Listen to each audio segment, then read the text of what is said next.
Tahukah kamu, ada seorang manusia yang masih hidup sejak ribuan tahun lalu, tidak pernah menua, tidak pernah mati, karena ia meminum dari air kehidupan yang tersembunyi di ujung dunia. Bayangkan, di antara miliaran manusia yang telah datang dan pergi dari muka bumi ini, ada satu hamba Allah yang tak pernah meninggal. Ia hidup dari zaman ke zaman, menyaksikan wafatnya para nabi, runtuhnya kerajaan, dan terbit tenggelamnya peradaban manusia. Ia bukan jin, bukan malaikat, bukan pula makhluk gaib. Ia adalah manusia, tapi tidak seperti manusia biasa. Tubuhnya tak menua, jantungnya tak berhenti berdetak, dan ajal tak mampu menyentuhnya. Mengapa? Karena ia pernah meminum seteguk dari air paling misterius yang diciptakan oleh Allah Maul Hayah. Air kehidupan, sebuah sumber suci yang hanya disebut dalam hikayat langit, tersembunyi dari mata manusia biasa, terletak di tempat yang tak tertandai oleh peta, tak terjangkau oleh teknologi, dan hanya bisa ditemukan oleh mereka yang ditunjuk langsung oleh takdir. Siapakah dia? Dalam sejarah umat Islam, ia dikenal sebagai Khidir, sang hamba yang diberi rahmat dari sisi Allah, dan diajarkan ilmu langsung dari langit. Dalam Al-Quran, kisahnya disebut dalam surah Al-Kahfi, tapi dengan cara yang sangat misterius tidak dijelaskan siapa dia sebenarnya, dari mana asalnya, dan bagaimana ia bisa menjadi seperti itu. Bahkan, Nabi Muhammad SAW hanya menceritakan potongan-potongan kisah tentangnya. Seakan-akan, Allah sendiri ingin menjaga rahasia hamba ini tetap tersembunyi dari dunia. Namun sebagian ulama dan ahli tafsir mengatakan, Khidir bukan hanya seorang guru bagi Nabi Musa. Ia adalah manusia yang telah menembus batas ruang dan waktu. Ia telah menyesap air yang membuat tubuh tak bisa rusak dan jiwa tak bisa dicabut. Lalu, bagaimana awal mula kisah ini? Apakah ia lahir langsung sebagai makhluk abadi? Tidak. Segalanya bermula dari seorang pemuda yang gelisah dengan dunia. Ia bernama Balia bin Malkan, seorang lelaki biasa dari keturunan Bani Israel. Tidak dikenal banyak orang, tidak hidup di istana. Ia bukan seorang nabi saat itu, bukan pula malaikat yang turun dari langit. Tapi hatinya bersih, jiwanya selalu resah setiap melihat manusia mengejar dunia yang fana. Ia melihat orang saling mencaci, memperebutkan harta, meninggalkan ibadah, mengabaikan kebenaran demi kesenangan sesaat. Dan setiap kali ia menyendiri di malam hari, ia menangis, berdoa dalam sepi, mengadu pada Allah dengan kalimat-kalimat lirih. Ya Rob, aku tak ingin hidup seperti ini. Tunjukkan aku jalanmu. Dekatkan aku padamu. Ambil semua dunia, asal engkau ridha padaku. Doa itu naik ke langit, dan suatu malam yang sangat sunyi, di tengah tidurnya yang dalam, ia bermimpi, tapi bukan mimpi biasa. Ia melihat dirinya berdiri di tepi samudra luas yang airnya tidak biru, melainkan gelap. Tapi dari dalamnya memancar cahaya hijau keemasan. Di tengah lautan itu, tampak seperti pancaran dari sumber yang hidup, seolah-olah air itu memiliki ruh dan memanggil. Tiba-tiba, suara bergema dalam jiwanya. Suara itu tidak keluar dari mulut, tapi menembus langsung ke hatinya. Wahai hambaku, di ujung dunia, tersembunyi mata air yang disebut Maul Hayah. Barang siapa meminumnya, tidak akan mati hingga hari kiamat. Tapi perjalanan ke sana tidak mudah. Engkau harus sabar. Engkau harus meninggalkan segalanya, termasuk dirimu sendiri. Ia terbangun dengan jantung berdebar keras. Matanya terbuka lebar. Nafasnya sesak, tapi wajahnya bersinar. Ia tidak merasa takut, tidak merasa bingung. Ia merasa untuk pertama kalinya dalam hidupnya bahwa ia tahu apa yang harus ia lakukan. Malam itu menjadi awal dari sebuah perjalanan yang akan mengubah segalanya. Perjalanan mencari kehidupan yang sejati, bukan kehidupan di dunia, tapi kehidupan yang datang dari Allah. Dan perjalanan itu baru saja dimulai.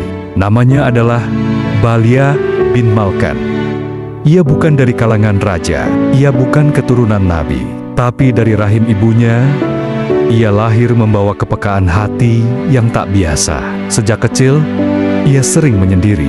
Di saat anak-anak lain berlarian mengejar tawa, ia duduk di bawah pohon, memandangi langit, bertanya dalam hatinya yang polos, siapa yang menciptakan awan itu? Siapa yang meniupkan angin dengan begitu lembut? Ketika remaja, ia menjadi pemuda yang berbeda. Ia bukan pencari pujian.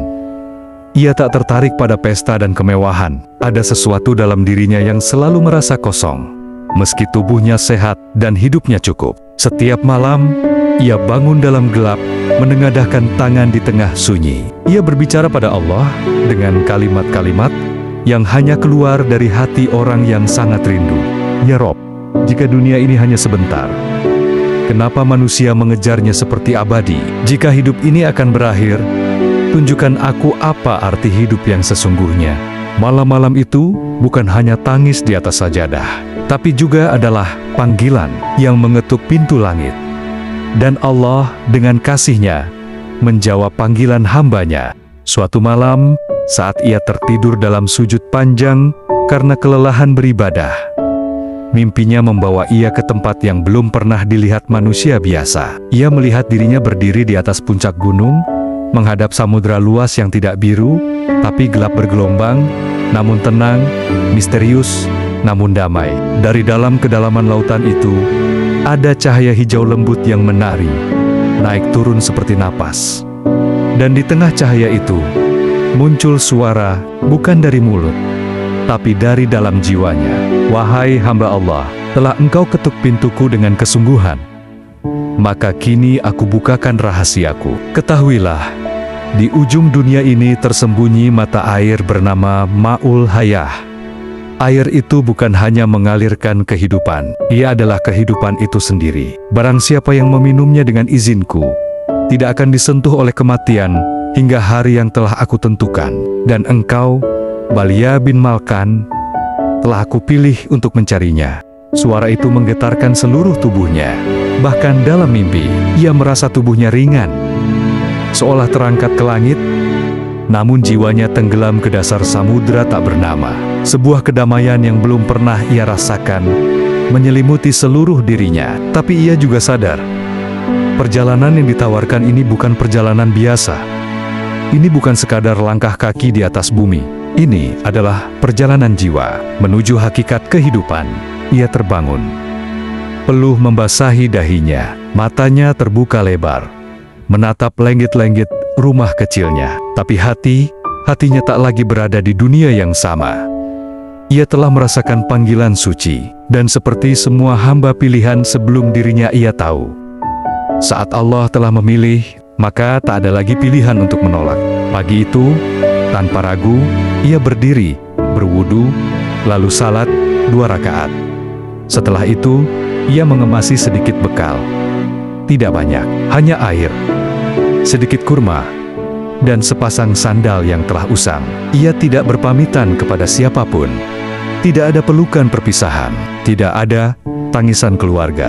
Karena ia tahu, perjalanan ini bukan untuk dikenang manusia, tapi untuk ditulis oleh langit.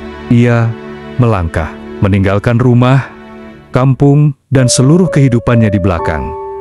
Langkahnya ringan, tapi hatinya penuh. Ia tidak tahu kemana harus pergi.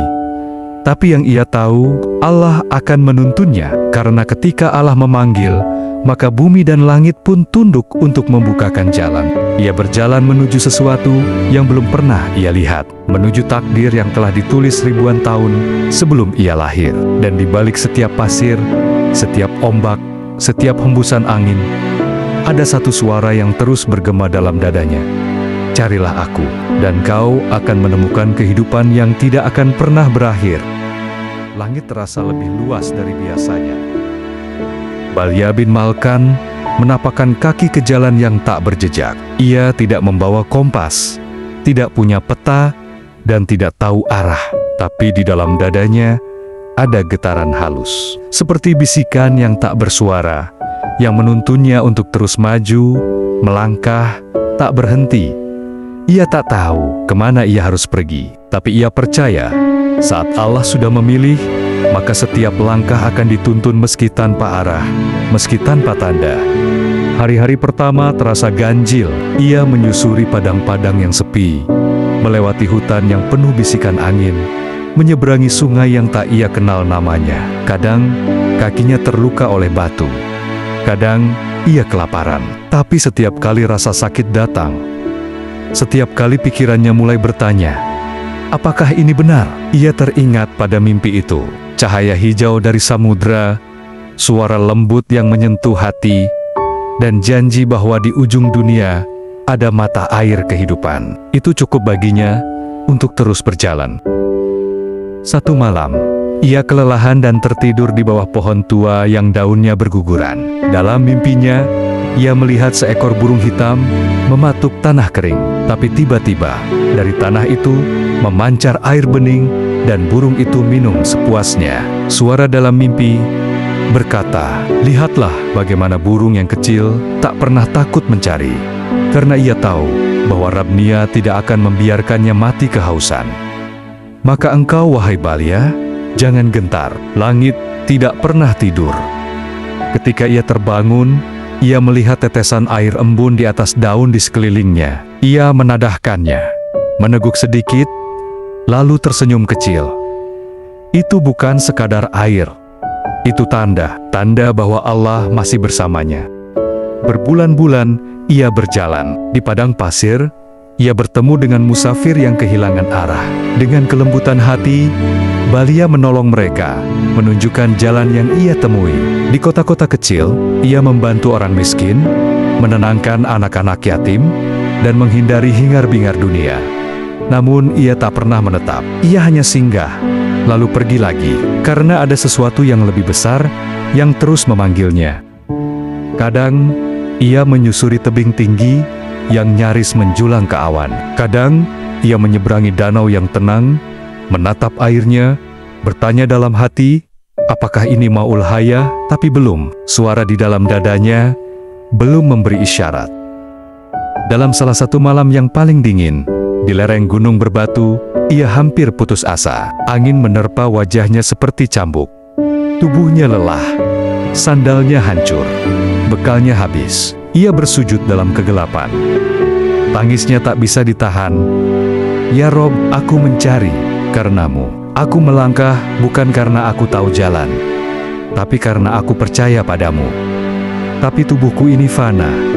Ya Allah, lelah. Jika aku belum pantas menemukan air itu, maka cukupkan aku dengan Engkau.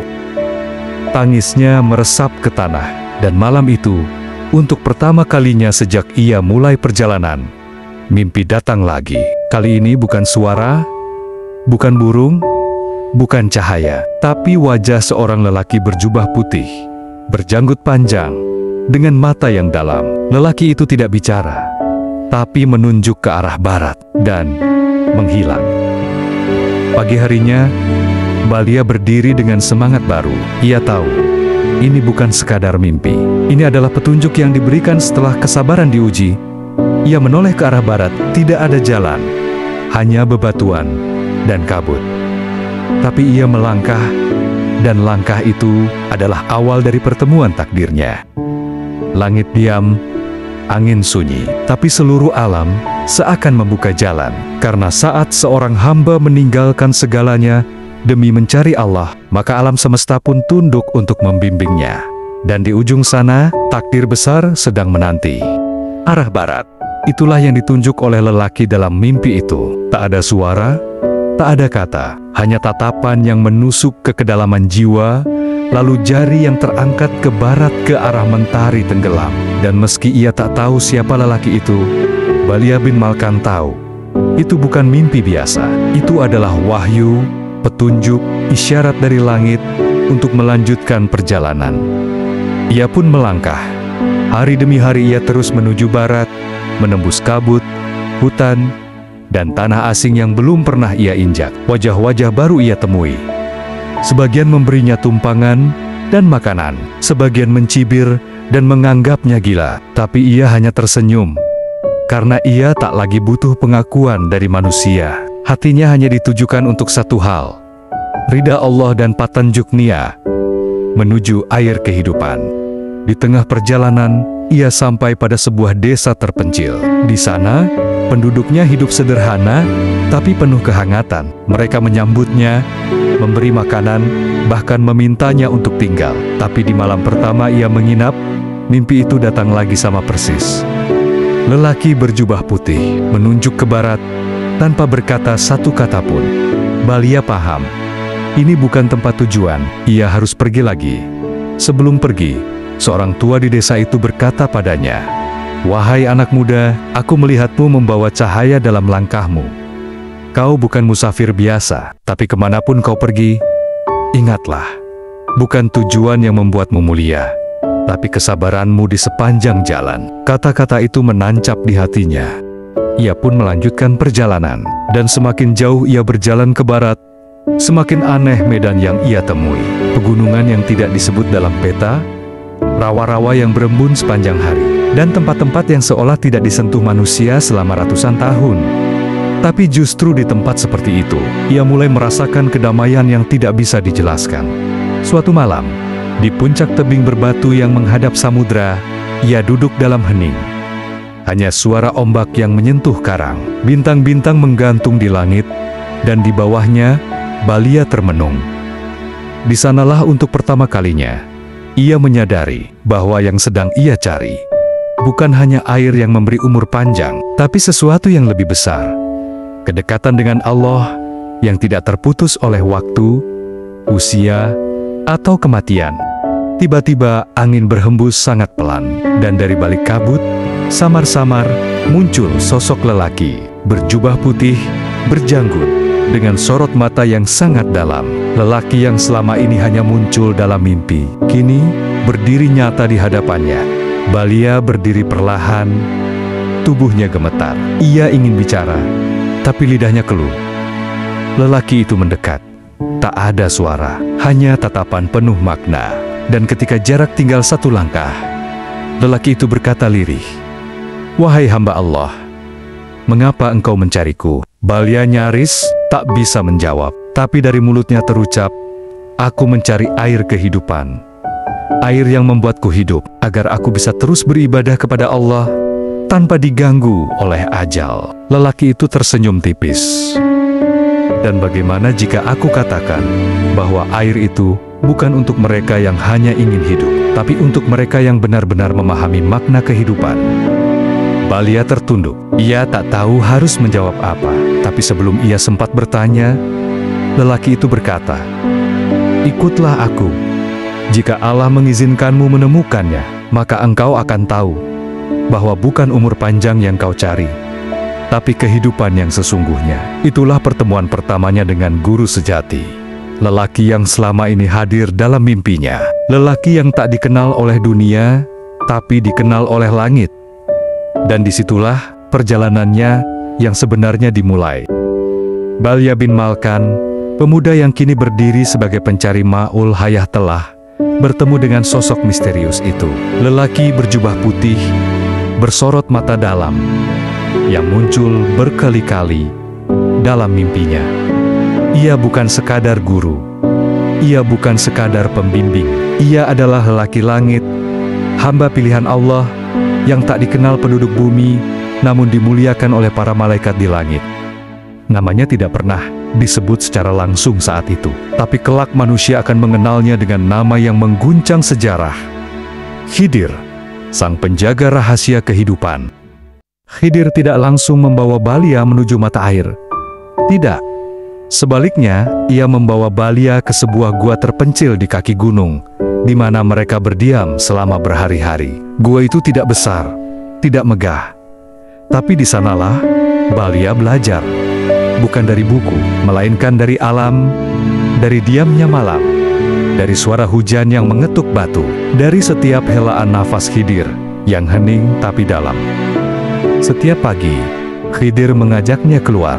Mereka berjalan tanpa tujuan yang ia pahami, mendaki bebatuan, melewati sungai-sungai kecil, duduk di bawah langit tanpa berkata-kata. Tapi di setiap perjalanan itu, Khidir selalu menunjukkan satu hal: bagaimana segala sesuatu di dunia ini tunduk pada ketentuan Allah. Bahkan daun yang gugur pun memiliki izin. Pernah suatu hari, seekor burung kecil jatuh dari sarangnya. Balia bergegas ingin menolong, tapi Khidir menahannya. "Biarkan," katanya. Balia terkejut. "Bukankah kita harus menolong makhluk Allah?" Khidir menatapnya dalam, engkau baru belajar. Tidak semua yang tampak baik berakhir baik, dan tidak semua yang terlihat duka tidak membawa kebaikan. Kadang, tangan kita justru merusak takdir yang sedang Allah ukir. Kata-kata itu menusuk, membingungkan, tapi dalam. Dan Balya mulai mengerti. Perjalanannya bukan hanya untuk menemukan mata air, tapi untuk mengosongkan diri dari keinginan manusiawi, agar ia siap menerima hikmah ilahi. Hari demi hari berlalu. Balya menyaksikan Khidir berinteraksi dengan alam, seolah ia adalah bagian darinya. Burung-burung mendekat padanya. Air sungai yang keruh jernih di tempat ia meminum. Bahkan hewan buas yang melintas di depan mereka, hanya menunduk seolah mengenal hamba Allah yang satu ini. Dalam kesunyian, Khidir akhirnya berkata suatu malam, "Wahai Balya, perjalanan menuju Maul Hayah tidak diukur oleh langkah, tapi oleh kemurnian niat dan kelapangan dada. Allah tidak akan memberikannya pada mereka yang masih menyimpan ego, yang takut pada ajal, atau yang sekadar ingin hidup lebih lama." Balya terdiam. Lalu Khidir bertanya, "Mengapa engkau ingin hidup kekal, wahai Balya?"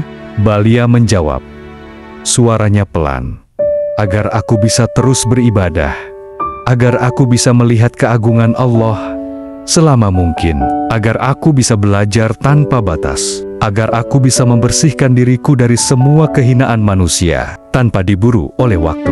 Khidir menunduk. "Jika itu niatmu, maka engkau mungkin akan diberi izin. Tapi bersiaplah, karena mereka yang hidup panjang akan menyaksikan dunia berubah. Orang-orang yang kau cintai akan tiada. Zaman akan memudar, dan engkau akan menjadi asing, sangat asing." Kalimat itu menyayat hati. Tapi Balya mengangguk. Ia paham. Ia rela. Malam itu, angin bertiup lembut.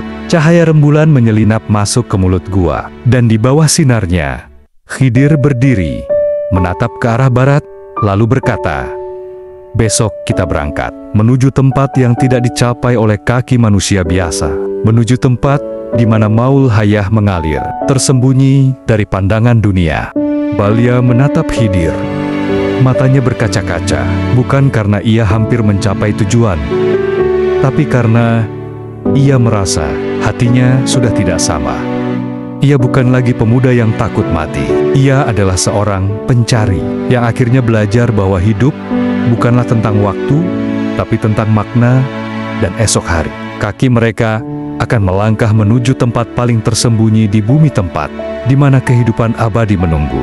Fajar baru merekah, langit memerah, malu-malu, seperti hendak membuka tabir kisah agung yang selama ini tersembunyi. Khidir telah bersiap, matanya memandang jauh ke ufuk barat, seolah ia sedang membaca isyarat dari balik cakrawala. Sementara Balya berdiri di belakangnya, hatinya bergetar. Ada sesuatu yang berbeda pagi itu.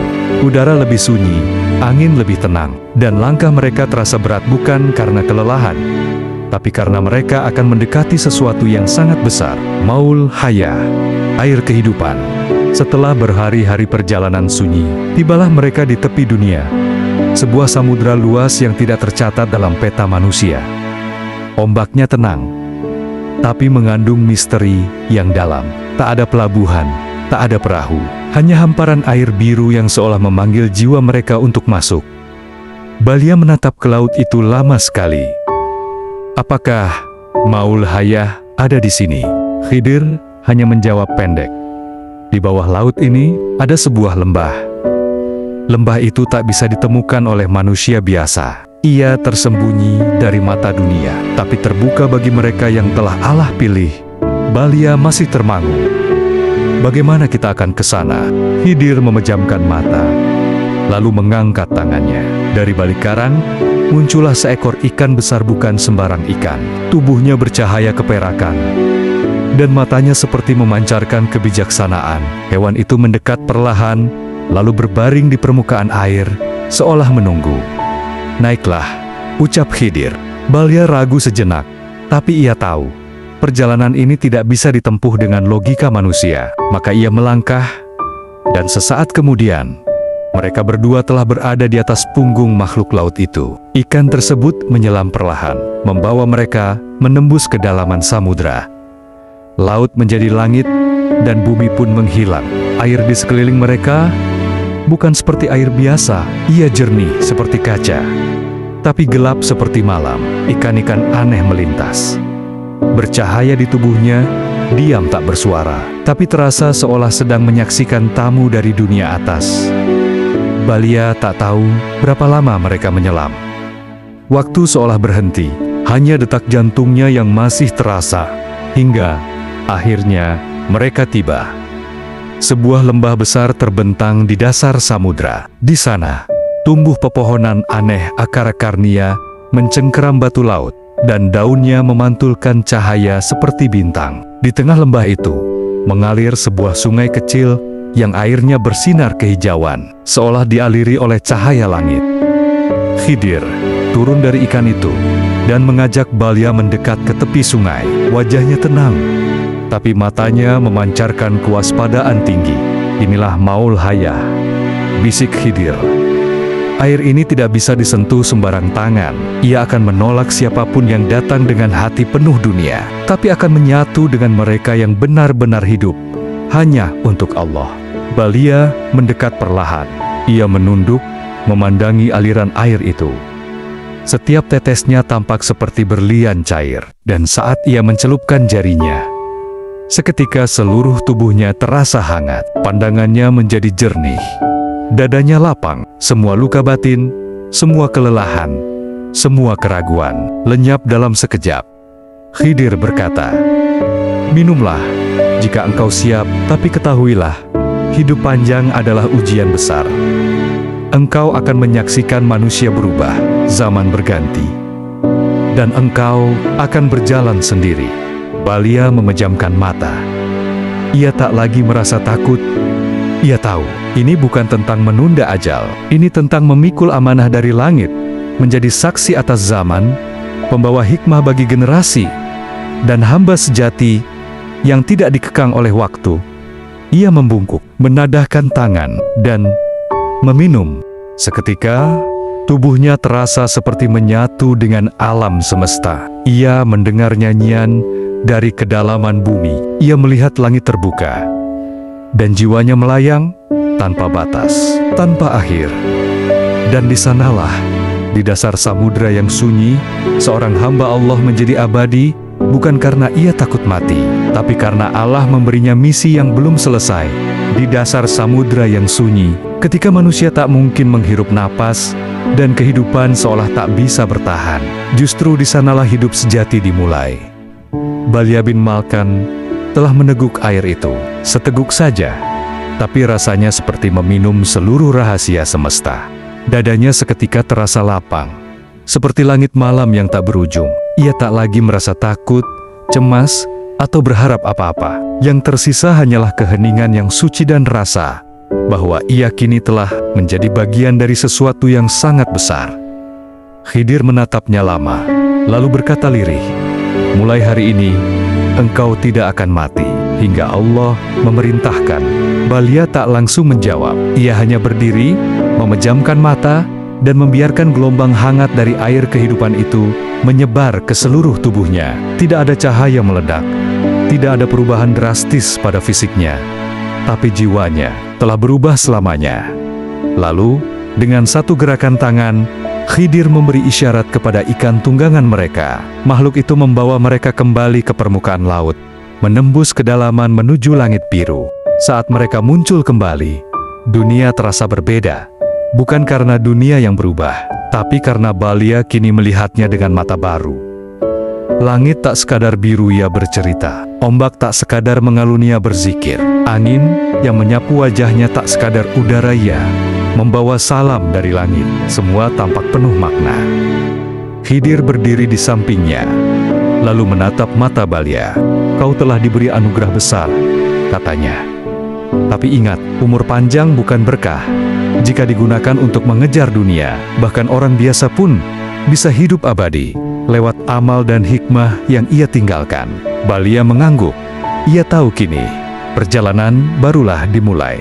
Mereka berdua berjalan meninggalkan pantai. Tapi sejak saat itu, Khidir mulai menjauh. Tidak dalam bentuk kepergian, tapi dalam bentuk ujian. Ia membiarkan Balia mengalami dunia sendiri. Balia mulai menyadari konsekuensi dari kehidupannya yang baru. Tidak menua. Hari berganti, bulan berlalu, tahun demi tahun, tapi wajah dan tubuhnya tetap sama, seakan waktu berjalan di luar dirinya.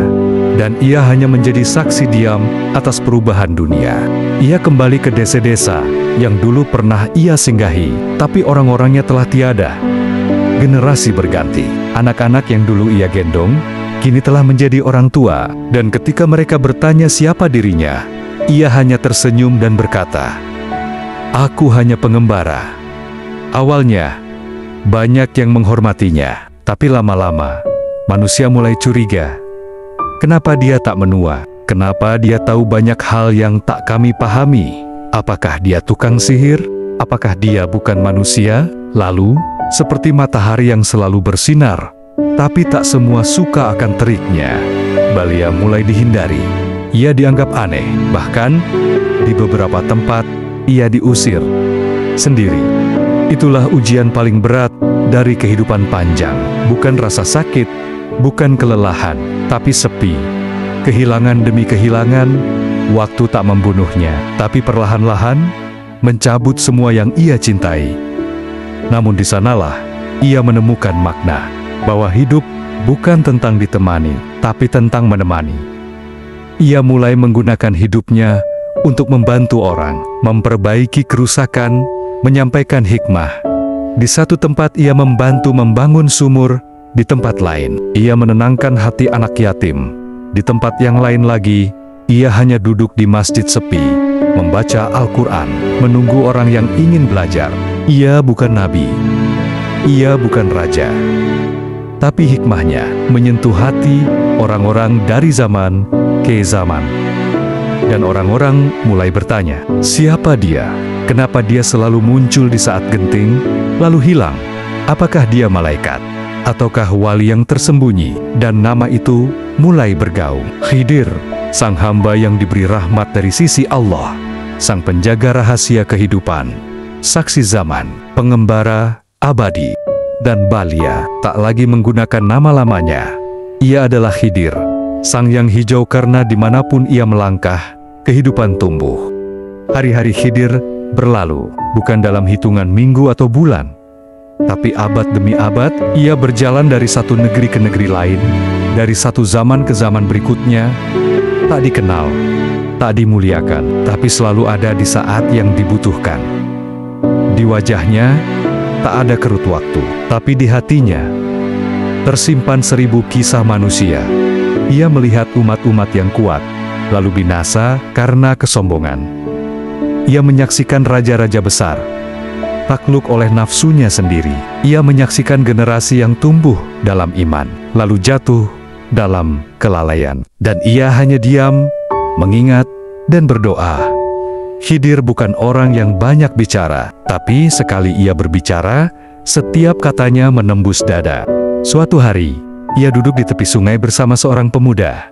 Pemuda itu bertanya, "Wahai orang bijak, bagaimana caranya hidup panjang dan bahagia?" Khidir menatapnya lama, lalu menjawab, "Jangan kejar panjangnya hidup, kejarlah dalamnya makna. Orang yang hidup 1 hari, tapi penuh amal, lebih baik daripada yang hidup 1000 tahun tanpa arah." Pemuda itu mengangguk, tapi matanya menyimpan pertanyaan lain. "Lalu, apakah engkau tidak lelah hidup terlalu lama?" Khidir tersenyum, "Tenang. Jika aku hidup untuk dunia, tentu aku sudah lelah sejak lama. Tapi aku hidup untuk menyampaikan hikmah, dan itu tak pernah membuatku letih." Ia berdiri, mengusap kepala pemuda itu, lalu pergi. Seperti biasa, ia datang tiba-tiba dan pergi tanpa jejak. Tapi siapapun yang pernah bertemu dengannya, hidupnya tak pernah sama lagi. Begitulah Khidir. Ia tak mencatat sejarah, tapi ia mewarnai hati manusia yang mencari kebenaran. Ia tidak membangun kerajaan, tapi ia membangun jiwa demi jiwa yang rapuh, lalu menguat.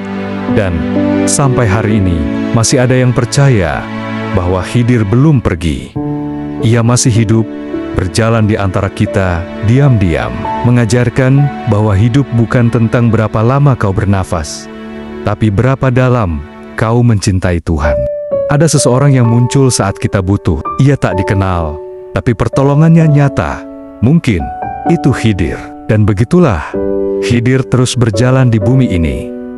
Ia tak butuh pengakuan, tak butuh pujian. Ia hadir untuk mereka yang ikhlas, untuk mereka yang berserah.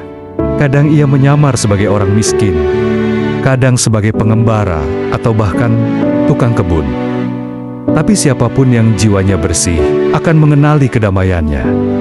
Ia datang bukan untuk mengubah dunia, tapi untuk menyalakan cahaya kecil di hati manusia. Cahaya yang akan memandu mereka kembali ke jalan Allah saat semuanya gelap. Dan sampai hari ini, orang-orang masih bercerita, mungkin aku pernah bertemu Khidir. Zaman berubah, bahasa berganti, dunia semakin bising, penuh hiruk-pikuk dan ambisi.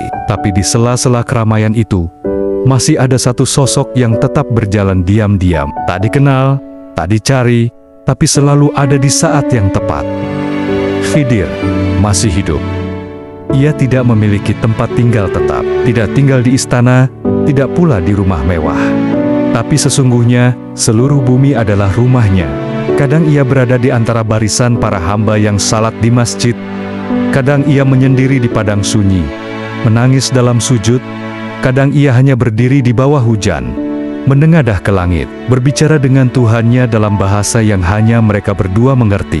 Dan setiap kali dunia terasa gelap, setiap kali manusia mulai tersesat, Allah mengutus Khidir bukan untuk menampakkan keajaiban, tapi untuk meniupkan harapan. Ia hadir dalam bentuk bantuan kecil yang datang tiba-tiba. Dalam nasihat dari orang asing, dalam doa yang tak sengaja kau dengar, dalam kedamaian hati yang muncul entah dari mana. Karena begitulah cara Khidir bekerja. Ia tidak mencari sorotan, ia tidak ingin dikenang. Ia hanya ingin menjadi hamba yang taat, yang menjalankan amanah panjang dari Allah, tanpa keluh, tanpa pamrih. Dan suatu malam, Khidir berdiri di tepi danau.